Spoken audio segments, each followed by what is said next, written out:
চলে আসলাম excellent Vi academy নতুন একটা ভিডিও টিউটোরিয়াল নিয়ে। আজকে আমরা জানবো কিভাবে স্টক ম্যানেজমেন্ট প্রসেস এক্সেলে খুব সহজে তৈরি করা যায়। যারা অ্যাকাউন্ট ফাইন্যান্স বা ওয়্যার হাউস বিভিন্ন মডেলে ডিপার্টমেন্টে আছেন বা স্টক ম্যানেজমেন্ট নিয়ে কাজ করেন, তাদের জন্য এটা খুবই গুরুত্বপূর্ণ যে আমরা এক্সেলে খুব স্বল্প সময়ে কিছু ফর্মুলার মাধ্যমে আমি যে সুন্দর একটি স্টক ম্যানেজমেন্ট প্রসেস তৈরি করা যায়। এখানে ওপেনিং স্টক আছে, যেখানে date wise SKU code number আছে, প্রোডাক্ট নেম, ইউনিট এবং কোয়ান্টিটি যেটা আমাদেরকে ম্যানুয়ালি দিতে হবে, এবং ওপেনিং যে রেট এবং ভ্যালু। হ্যাঁ, আমাদের শুধুমাত্র এই একটি টেবিল ওপেন স্টক মডিউলটা আমাদের তৈরি করার পরে বাকিগুলো আমরা অটোমেটিক্যালি আমরা পারচেস বা স্টক ইন এবং সেলস বা স্টক আউট, এন্ড দেন আমরা ব্যালেন্স আমাদের অটোফিল হয়ে যাবে। অর্থাৎ আমাদেরকে কোনো কিছু এখানে আর করতে হবে না, শুধুমাত্র ইউনিট গুলাকে আমরা জাস্ট ম্যানুয়ালি দিব। তো কিভাবে আমরা এই স্টক ম্যানেজমেন্ট প্রসেসটা তৈরি করব সেটা আমরা আজকে দেখব। তো প্রথমে আমাদের একটা মাস্টার প্রোডাক্ট লিস্টে একটা মাস্টার শিট তৈরি করে নিতে হবে, যেখানে এসকিউর কোড, অর্থাৎ আমরা জানি যে প্রত্যেকটা প্রোডাক্টে একটা কোড থাকে, যেটার উপর বেস ধরে আপনারা জানেন যে ইআরপি বা প্রকিউরমেন্ট মডিউলে কাজ করে একটা আইডেন্টিফাই প্রোডাক্টের থাকে। আচ্ছা, পরবর্তীতে আমাদের ইউনিট একটা কলাম থাকবে, পিস বা কেজি বা লিটার যেভাবে থাকুক না কেন। এরপর আমাদের ওপেনিং এর একটা রেট কলাম আমরা রাখলাম, এবং হচ্ছে পারচেস রেট আমি পরবর্তী যখন পারচেস করব। সাধারণত আমি এই কলামে রেটের কলামটা এখানে রেখেছি এই জন্যই যে স্টকে তো শুধুমাত্র ইউনিট বা পিস এবং আইটেম থাকলেই চলে, রেটের কাজ কি? আসলে রেটটা এই জন্যই রাখলাম যে আমি যে স্টক ম্যানেজমেন্টের যে প্রসেসটা টোটাল যে ভ্যালুয়েশন কিভাবে ডিফার করে সেটাকে আমি এখানে দেখতে পারবো একটা গ্যালেন্সে। আমার যখন একটা প্রোডাক্ট আমি পরবর্তীতে আমার যখন বছর ইন্ডে ওপেনিং থাকে এবং পরবর্তীতে যখন আমি পারচেস করি, তখন অবশ্যই রেটের ভেরিয়েশন থাকবে, রেট তখন বাড়তি থাকে, প্রাইস ইনক্রিজিং থাকে। এবং আমার sales rate obviously opening rate বলি পারচেস রেট বলি তার চাইতে আমার সেলস রেটটা বেশি থাকবে, এটাই স্বাভাবিক, কারণ আমি লাভই তো সেল করব। আচ্ছা, এখন আমরা একটা নতুন কিভাবে আমরা এটা করি আমরা সেটা দেখব। আমরা একটা নতুন শিট নিলাম, সেখানে আমরা এই যে আমার যে ওপেনিং স্টকের যে টেবিলটা আমি জাস্ট কপি করে আমি এখানে নিয়ে আসলাম। এখানে জাস্ট আমরা হাতে যেভাবে সিরিয়াল নাম্বার, ডেট এবং SQ code, item name, product name, unit, quantity, rate এগুলো আমি বসিয়ে নিলাম। আমার এই হেডারটা আমি জাস্ট ম্যানুয়ালি বসিয়ে নিলাম। পরবর্তীতে আমি এগুলো নিয়ে কাজ করবো। আমি এটা টোটালি ব্লাঙ্ক করে দিলাম। এখন এসকিউ কোড গুলা কিভাবে নিয়ে আসবো, যেহেতু আমার এখানে প্রোডাক্ট লিস্ট আছে, এখান থেকে আমি আমার মাস্টার শিট থেকে আমি ডাটা নিয়ে আসবো। টোটালি আমি এখানে আমার চাইলে আমি এখানে ড্রপ ডাউনও ইউজ করতে পারি, বা ভিলুকআপ এর মাধ্যমেও আমি নিয়ে আসতে পারি। তা আমরা ড্রপ ডাউন যদি ইউজ করি, ডাটা থেকে ডাটা ভ্যালিডেশন, দেন হচ্ছে লিস্ট, এন্ড দেন আমি সোর্সটা কোথায়, সোর্সটা হচ্ছে আমার এই যে কলামটা, আমি টোটাল কলামটা সিলেক্ট করে দিলাম, জাস্ট ওকে করে দিলাম, আমার ড্রপ ডাউনটা চলে আসবে। সরি, আমার এটা কলামটা পুরোপুরি আমি সিলেক্ট করে নিব। যদি আবার একটু যাই, এটা আমি দেখিয়ে দিলাম, যেন ওকে দিলাম, তাহলে আমার পরের যেটা সেটা আমার ড্রপ ডাউনটা কাজ করলো। আমি সবগুলা প্রোডাক্ট এভাবে ড্রপ ডাউনে নিয়ে আসলাম। আচ্ছা, এরপর আইটেম নেম, আইটেম নেমটা আমরা ভিলুকআপ ফাংশনের মাধ্যমে নিয়ে আসবো। লুকআপ, দেন হচ্ছে আমার লুকআপ ভ্যালু, যেহেতু আমার কোডটা হচ্ছে base lookup value, and then আমার প্রোডাক্ট লিস্ট থেকে আমি এই যে যে কোডটাকে যেহেতু আমি লুকআপ ভ্যালু, আমার লুকআপ ভ্যালুটার কলামটা প্রথমে সিলেক্ট করতে হবে এবং আইটেম নেম, ইউনিট, পরবর্তীতে opening rate, purchase rate, sales rate, total কলামটা আমি সবগুলো আমি ডাটা এট এ টাইমে সিলেক্ট করে দেখলাম এবং আমি খেয়াল করলাম যে আমার আইটেম নেমটা আমার সেকেন্ড কলামে আছে, দেন কমা, দেন ট্রু, দেন কমা, দেন জিরো। আমি যেটা এক্সাক্ট ফলস দিব, ওকে দিয়ে enter দিব, আমার আইটেম নেমটা চলে আসে। এখন আমি যখন ড্রাগ করে নিচে যাচ্ছি, এখানে আমার ড্রপ ডাউনও নাই, এইভাবে এরর দেখাবে। তো আমি এখানে যেটা করব, প্রথমে আমি ইফ এরর ফর্মুলাটা ইউজ করলাম এবং সেক্ষেত্রে গিয়ে ফর্মুলা দিয়ে আমি ডাবল ইনভার্টার ইউজ করলাম, এন্টার দিয়ে।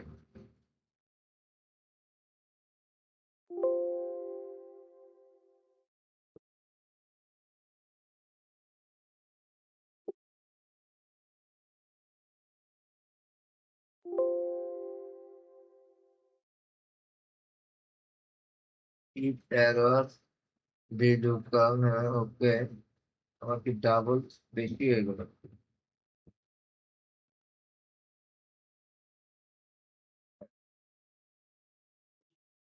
আমি এখন যদি ড্রপ ডাউন করি, আমার কিন্তু এটা হয়ে গেল।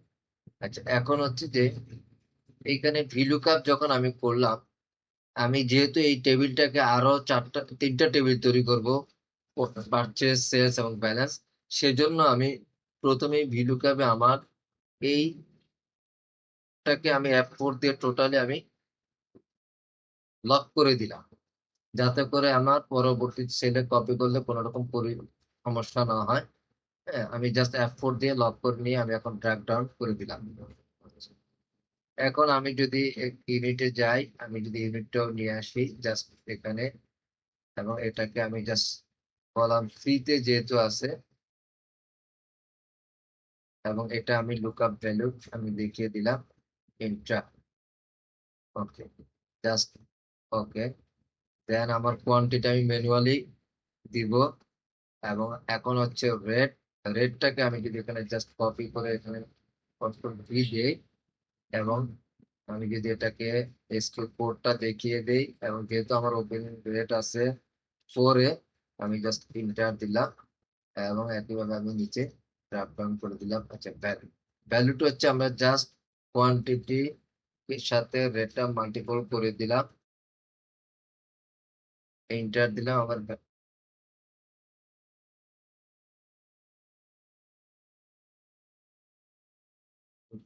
মাল্টিপল করে দিলাম। আমি এখানে যদি 100 বা 200 বসিয়ে দেই, এখন এখানে যখন আমি ড্রাগ করব আমার নিচে কিন্তু এভাবে দেখাবে, সেজন্য আমি এখানে ই প্যারা ফর্মুলা ইউজ করব।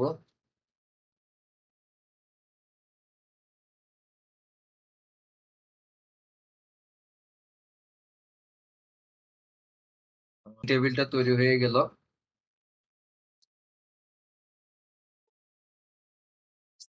এখন আমরা এটাকে জাস্ট কপি করে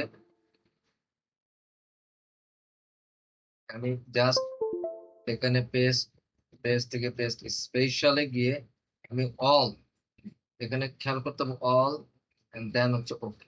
আমার এখানে ফর্মুলা সহ সবকিছু ঠিক থাকলো। আমার ওপেন স্টক আমি এটা লিখে দিব পারচেস, পারচেস। সেখানে আমি চাইলেও এখানে চেঞ্জ করে দিতে পারি,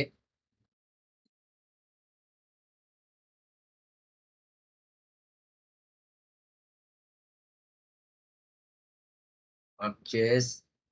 এখন আমি কপি করে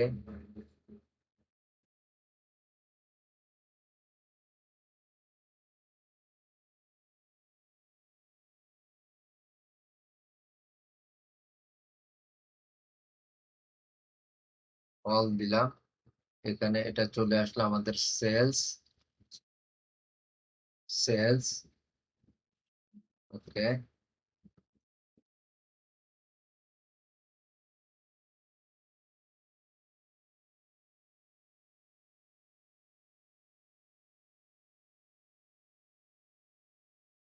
ওকে। আমাদের এটা হলো ব্যালেন্স, ব্যালেন্স। আমি টেন্টাটিভ করে দিলাম। ওকে,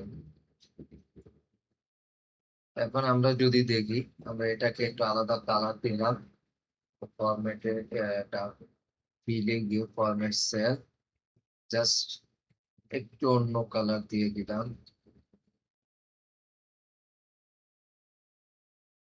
এটা দেন পারচেজ সেলস, সেটাকেও যদি আমি একটু চেঞ্জ করে দিই, এখানে এটি রাখলাম, প্লান করে দিলাম। ওকে, দেন আমাদের যে ব্যালেন্স, সেটা একটু ফরম্যাট সেলে যাই।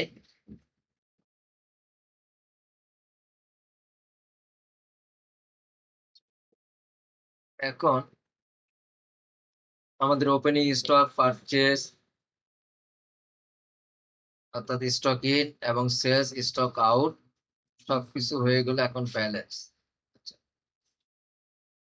ব্যালেন্সের এখানে যেটা, সেটা আমাদের এখানে কোনো কিছু এগুলো থাকবে না। এটা আমাদের একটু কাজ করে নিতে হবে। যেমন আমার এই যে এখানে কোনো ড্রপ ডাউন থাকবে না, অর্থাৎ ব্যালেন্স। আমি যদি ডাটাতে যাই, ডাটা ভ্যালিডেশন ক্লিয়ার অল, ওকে, এখানে যেটা আছে আমি জাস্ট কপি করে আমি এখানে পেস্ট করে নিয়ে আসছি। ওকে, এখানে জাস্ট আমি পেস্ট করে নিয়ে আসলাম, এবং পরবর্তীতে আমাদের এটা যেহেতু ভিলুকআপ ফরম্যাট আছে, হ্যাঁ, আমাদের ভিলুকআপ ফরম্যাট চলে আসলো এবং ইউনিটটাও চলে আসলো। রেটটাকে আমরা কাজ করব, কোয়ান্টিটি ভ্যালুতে আমরা কাজ করব। এখন এই যে ব্যালেন্সের এটা যদি আমরা একটু দেখি,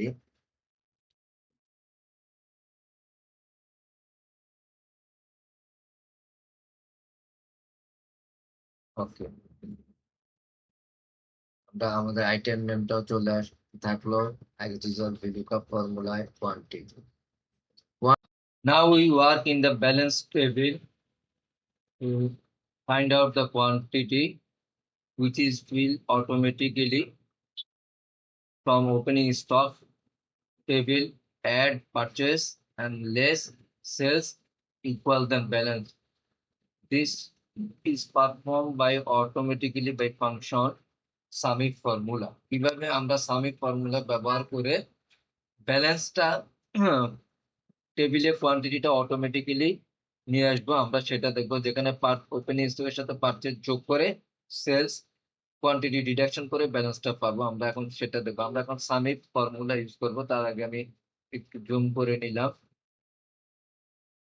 equal some ifs bracket opening stock quantity is our sum range and F4, then SQ code is our criteria range, F4 log, and then balance 84 SQ is the equal, bracket close, last sum ifs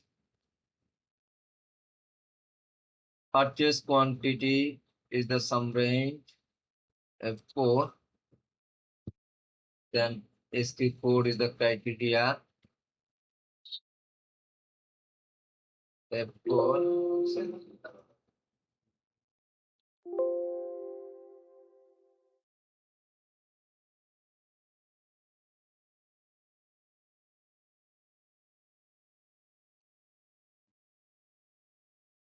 and now deduct sum ifs bracket sales quantity আমরা deduct করব F4, একইভাবে criteria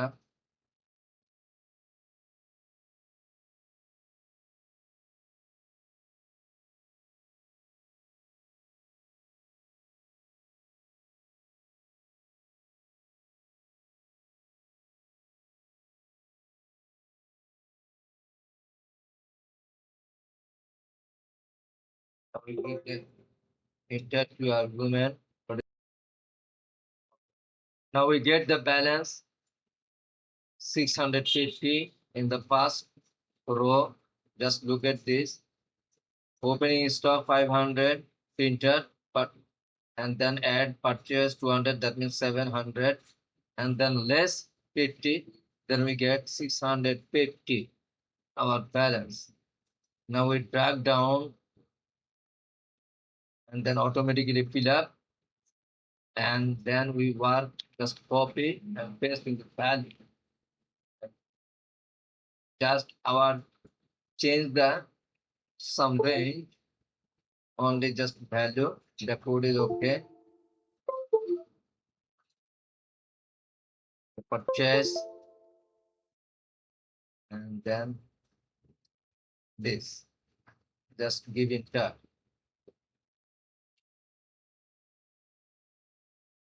Sorry, this is also need to be what code, and then now okay, 32,50,000 the amount. We just give 25 lakh opening, 10 lakh addition, 35 lakh, then less 2,50,000 cells 30. Now we just dragging the below.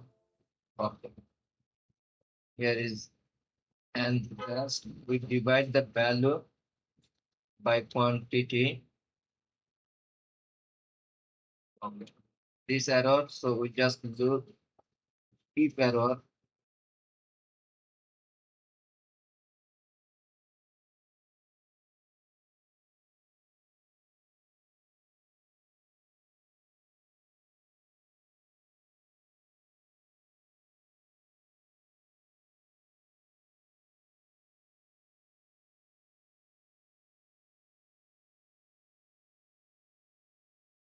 So complete our balance. Now we check, আমরা এখন check করি, যদি দেখি যে আমরা এখানে নতুন একটা প্রোডাক্ট আনলাম,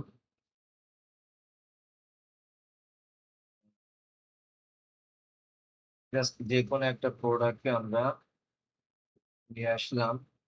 আমরা যদি এখানে প্রোডাক্ট লিস্টে গিয়ে একটা নতুন প্রোডাক্ট দেই, S21, দেন আমরা ফিগার যদি চেঞ্জ করি 500, 700, 800, what will be changed?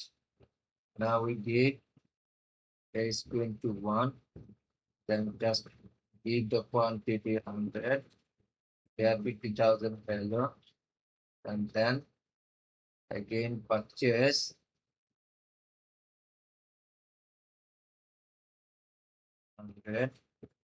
we get purchase 50,000. আমরা শুধু ইউনিট দিব, তাহলে আমাদের অটোমেটিক্যালি কিন্তু ওয়ারহাউস শিটটা ব্যালেন্সের আপডেট হয়ে যাবে। আমরা সেলস দিলাম 50, অর্থাৎ আমাদের total opening stock plus purchase 200 and then sale 25। এখন আমরা দেখব যে এখানে আমাদের আসছে কিনা। আমরা যদি একটু ড্রপ ডাউন করি, এই যে আমাদের অটোমেটিক্যালি কিন্তু চলে আসলো 150 ইউনিট এন্ড 75,000। সো আমাদের ব্যালেন্সই কিন্তু আর কাজ করতে হলো না। যদি এমন হয় যে না, আমার পারচেজটাকে আমি ডিলিট করে দিলাম, আমার পারচেজ ওপেনিং নাই, সরি ওপেনিং নাই, জাস্ট পারচেজ করলাম, তাহলে 50,000 এবং সেল করে দিলাম 50, তাহলে আমার 25 ভ্যালু থাকবে, 25 পয়েন্ট থাকবে। এই যে অলরেডি অটোমেটিক্যালি কিন্তু চেঞ্জ হয়ে গেল 25 ভ্যালু। সো এইভাবে কিন্তু আমরা খুব সহজেই আমাদের যে ওয়ার হাউসের প্রসেসটা আমরা এভাবে বিল্ড আপ করতে পারি। হ্যাঁ, যেখানে এই যেমন এখানে এটা ব্যালেন্স জিরো বিকজ কোয়ান্টিটি নাই। তো এই হচ্ছে আমার ওয়ার হাউস ম্যানেজমেন্ট এক্সেলে কিভাবে সংক্ষেপে করা যায় সেই জিনিসটা।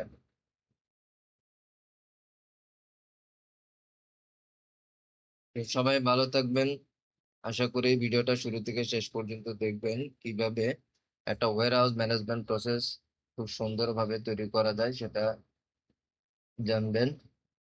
এবং কোনো কোয়েরি যদি থাকে কাইন্ডলি কমেন্টস করে জানাবেন।